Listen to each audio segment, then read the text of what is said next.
Turgashi har yanzu bidiyon Halima Shehu na nan na ci gaba da yawo a shafukan sada zumunta. A inda a yau din dai Halima ta fito ta bayyana wa jama'a cewa su yi haƙuri don ganin mummunan bidiyon ta wanda suka fita a kwanakin baya. Inda Halima Shehu ta ƙara da cewa ta yi nadama ta yi da na sanin abin da ya faru, tana neman yafiya al'umma don ganin cewa sun yafe mata wannan mummunan kuskuren da ta aikata. Inda Halima Shehu ta ƙara da roƙon jama'a cewa dan Allah dan Annabi duk wanda yake ɗauke da wannan bidiyoyin nata ya goge su, tana neman yafiyar mutane. Sai gashi mun ga S-boy wanda ya fito a shirin labari na saurayin Ikram, inda ya fito ya bayyana wa Halima Shehu cewa zai yi ƙoƙarin sauke bidiyoyin nan a hanyar social media gaba ɗaya.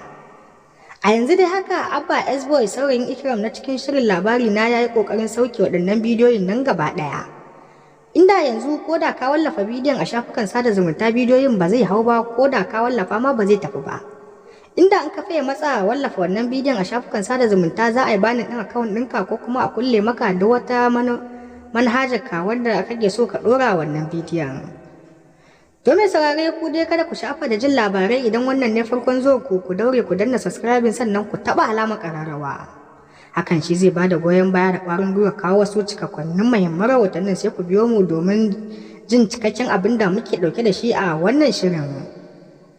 Ku dai ku ƙara gyara zama tsaf domin jin abin da muke da shi, idan wannan ne farkon zuwan ku to ku daure ku danna subscribing sannan ku taɓa alamar ƙararrawa. Hakan shi zai bada goyon bayan kawo wasu cikakkonnin muhimman rahotannin, inda za ku ji mu da ɗauke da rahotanni daban-daban. Ga kaɗan daga cikin rahotannin. Yanzu zazzafan bidiyon lalatar wata yarinya wanda ya fita.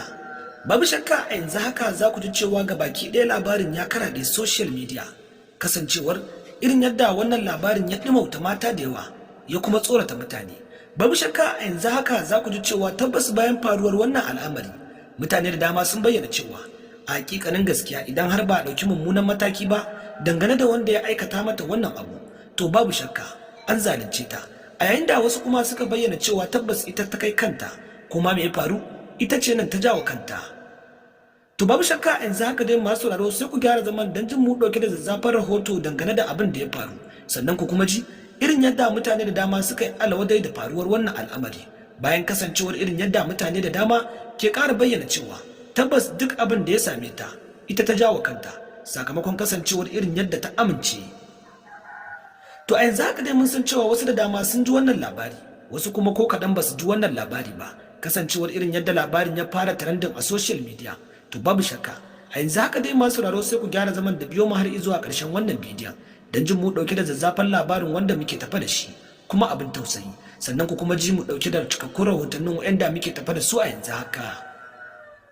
Sai dai amma kafin nan muna mai ƙara tunatar muku, idan wannan shine zuwanku na farko wannan shafin namu mai albarka, ku daure ku je ku danna mana alamar subscribing kamar haka, sannan ku danna ƙararrawar sanarwa, domin ta haka ne za mu tabbatar da kuna samun dukkanin cikakkun rahotanninmu da kuma zafafan labaran wa'anda muke ɗauke da su din da zarar mun ɗora. To babu shakka a yanzu haka masu sauraro sai ku gyara zaman don jin cikakken rahoton wanda muke ɗauke da shi. Babu shakka a yanzu haka dai ga cikakken rahoton sai ku saurara.